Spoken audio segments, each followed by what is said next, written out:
It's high summer in Mongolia. Horses are everywhere.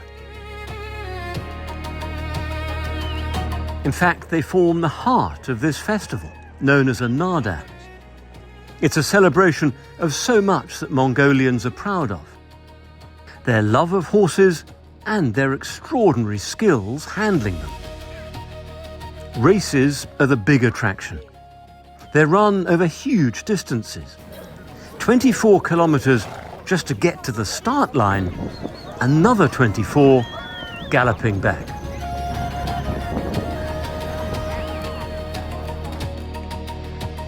How old are you?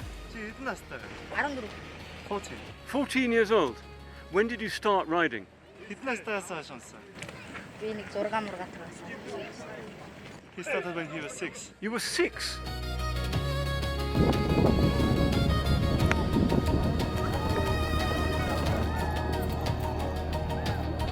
Amazingly, they start professional racing at the age of 6 here. The horse culture runs very, very deep. And in fact, for thousands of years, people here have been so successful managing, breeding horses, they've actually exported that culture far beyond Mongolia.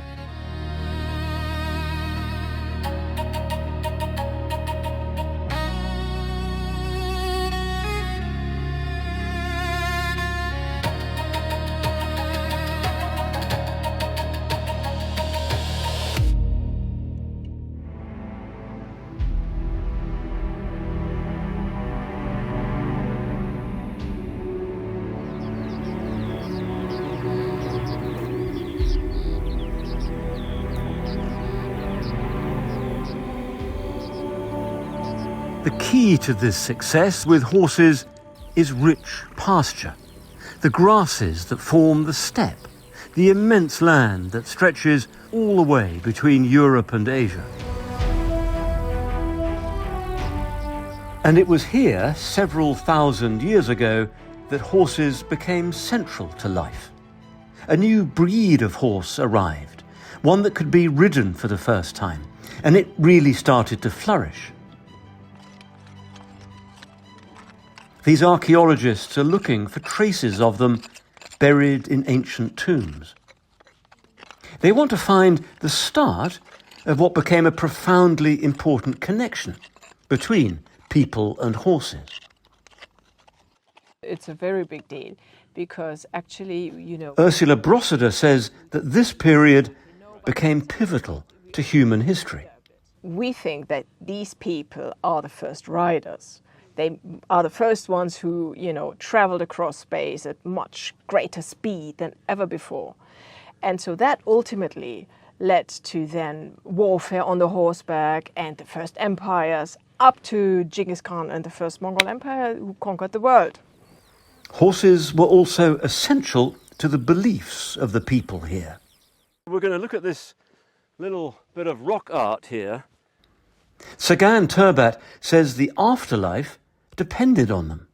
Most archaeologists could say that it could be dated early Iron Age, 2,500 years before now. Before now. 2,500 Yeah, years ago. yeah, Great. yeah. Everywhere we find horses. Horse was important not only in the everyday life. It was occupied a very important role in the spiritual life. The nomadic people believed that the horse coming from the sky, heavenly horses. Also, they played a very important role in the funeral rites. The soul of the deceased person must go to his ancestors. So horses coming from ancestors' place, so horse can bring them to the ancestors' place. The horse takes them there. Takes them to the ancestors' place. This region in particular, in central Mongolia, became the great cradle for horse production.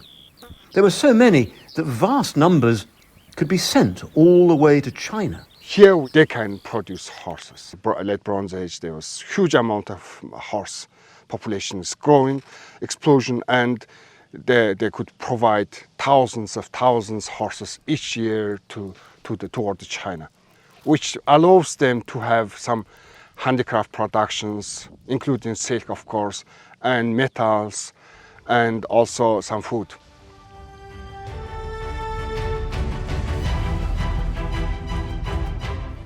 So we're now following the ancient trail to China. We want to see how horses could have been traded this way, on a route that's not as famous as the Silk Road, but just as important. These grasslands, they just go on forever and ever, one valley after another. It's amazing. Little bump coming up. Okay, big bump. Okay, very careful. All right. The road can look smooth and isn't. So we're in a province called Arkhangai, and actually this is where about 1,000 or so years ago Genghis Khan had his capital. And we're just driving through these immense plains, which proved so useful for sustaining enormous herds of horses. Yeah. That's after 1,000 kilometers and another 1,000 to go as we head to China.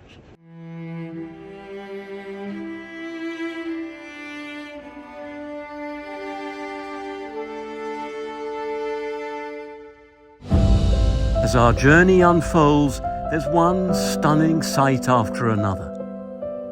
Horses dominate each of a series of landscapes, just as they would have done in earlier ages.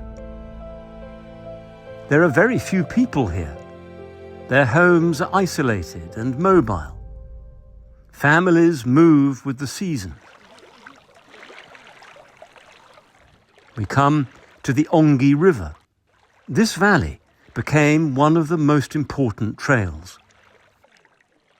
It's an extraordinary thought that this valley, over the last 3,000 years or so, on and off, would have seen great herds of horses driven south to China. It must have been an incredible sight.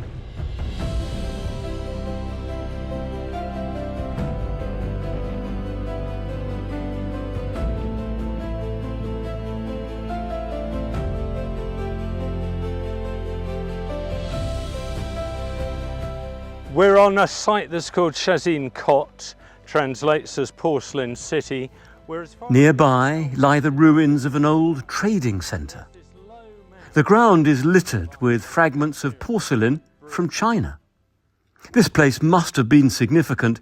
A son of Genghis Khan spent a winter here. The major item of trade from Mongolia to the south for thousands of years was horses. So it's very likely indeed that this was the point at which Chinese material was coming north and horses were coming south. To in any way combat the Mongols, the Chinese needed horses which they could only really obtain from here. So this was a kind of meeting point, a sort of trading post in a sense. There would have been traders out around here, but this was a sort of royal point of living and celebration. So a real demonstration of the importance of the connection with China for the Mongolian royal family.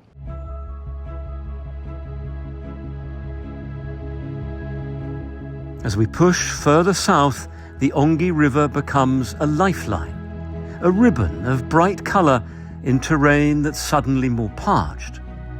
Moving horses through here wouldn't have been easy, but was obviously possible. The project artist, Miranda Creswell, captures the shifting colours. We had an incredible thunderstorm last night. You get tiny bits of green that are popping up, but they're very subtle and they'll probably go tomorrow. This landscape is extraordinary because it's getting drier and drier, and not only that is that you have these black rocks that kind of protrude from the top of each mountain, and I suddenly realised there was a very, very straight edge, and I'm pretty sure that this bit here is a shrine because it feels kind of too regular, and you wonder why someone went up to the top of that mountain and put a shrine there. Is it linking with the trade route? Is it linking with the monastery down below? Why is it there?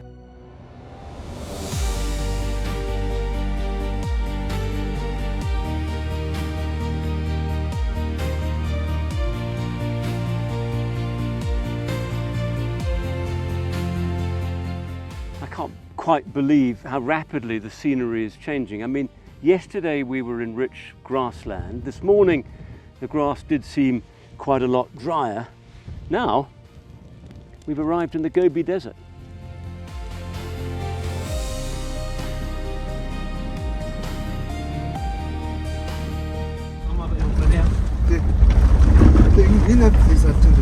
How hard is it to find our destination? Sometimes there are almost no mountains that we can rely on. So we have to rely on the satellite GPS. I love the thought of how, thousands of years ago, people managed to navigate successfully without any of this tech. Oh yeah, I wonder. I can only wonder.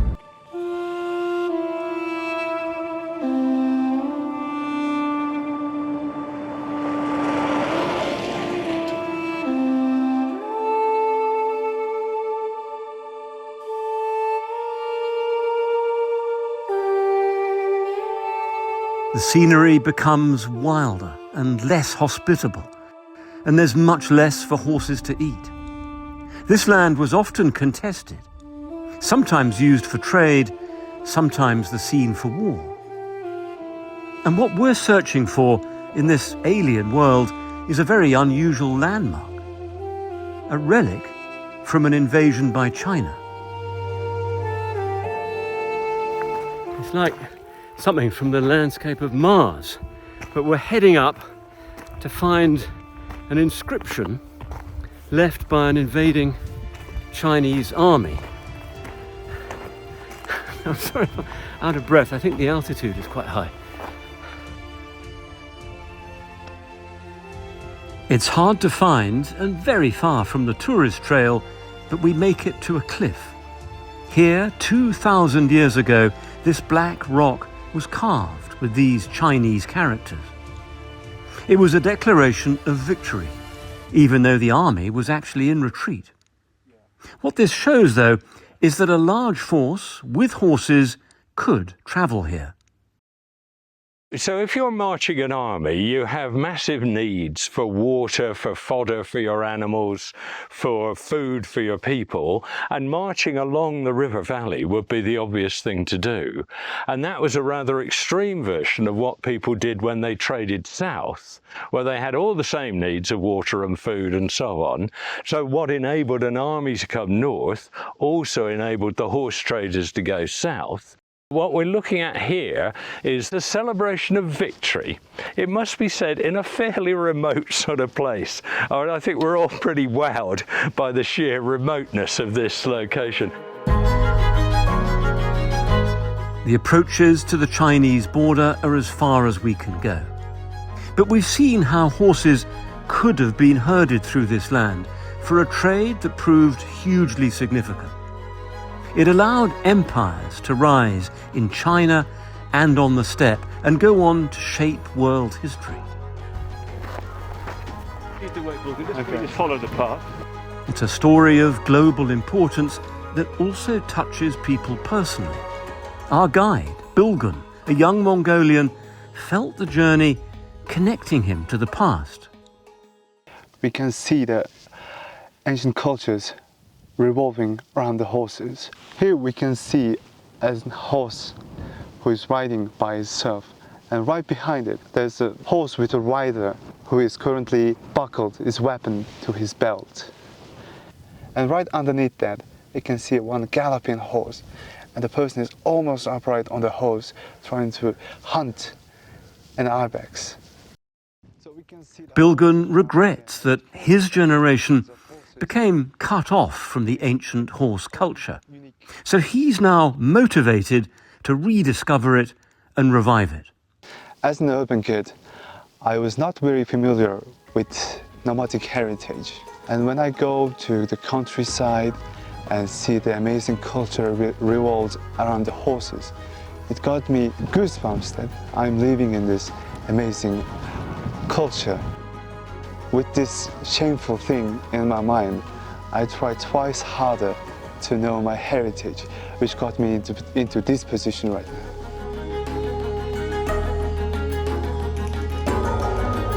The horse trade with China is over, but its legacy continues in the joy and the pride of a living bond between the people here and their horses.